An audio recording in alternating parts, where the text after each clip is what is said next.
He'll probably kick my butt for doing this next time I see him, but here goes. Some of you know him as Noel or Uncle Noel. Some of you are familiar with the name Tiger, but Teresa and myself, we know him as Dad. Born in 1950, Dad grew up in a relatively large family with 6 siblings. As he grew up, it became apparent that he was very good with his hands, both in the workshop and on the rugby grounds. He trained hard and succeeded at rugby, both representing South Canterbury, with one of the highlights being capturing the mighty Ranfurly Shield, known as the Loggerwood, in a very tough fought match against Marlborough in 1974. As a result of his outstanding play on the field, Dad was selected to play in the South Island team, which in those days was when North battled South and All Blacks were selected from these teams. Dad married Mum in 1977, and this day was very unique in one way or another, and even made the Timaru Herald, this being due to his commitment to the Waimate Volunteer Fire Brigade. When Dad's playing days were over, he played a part in the coaching role, both us at JAB level and more senior grades of the Waimate and South Canterbury teams. Us growing up, Dad taught us right from wrong, along with many very important skills, both practical and social. This helped us and stand us in good stead for the future to come. He gave us enough room to test our boundaries, but pulled us back into line when the need arose. Dad had and still has the skill to go into a room or situation not knowing anyone, and due to his personality and character can come out pretty much knowing everyone. Dad was lucky to travel overseas, both to Europe and Korea, and holds many special stories and memories of both. Until becoming ill, Dad had a love for the sea, fishing and scuba diving when he had free time over the weekend, but unfortunately due to his health he had to say goodbye to his treasured toy, Rob Roy 2. When he had Rob Roy 2, he was always keen and willing to take anyone out with him fishing to catch the big groper or blue cod.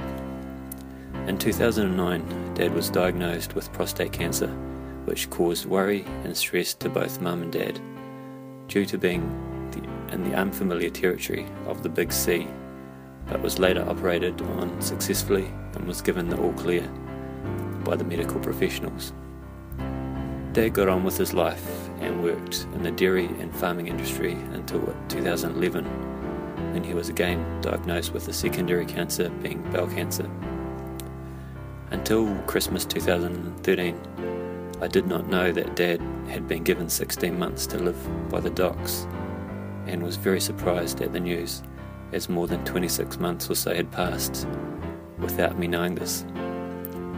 Dad has chosen to take alternative treatment for his cancer, in which my mum, brother and I fully support him. With his never give up, where there's a will, there's a way attitude, and the help of the Bryland Centre and the ongoing support of Mum, he contributes these all to his longevity, now sitting at approximately 3 years plus since his cancer diagnosis.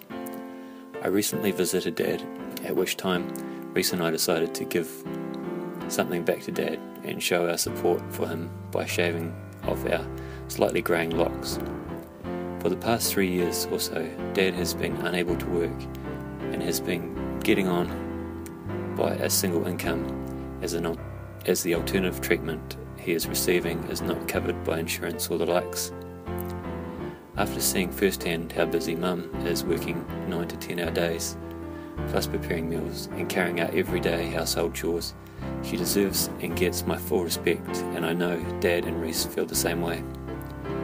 Dad has always been the last one to ask for help and the first one to give it, even to complete strangers, again this being part of his genuine down-to-earth personality.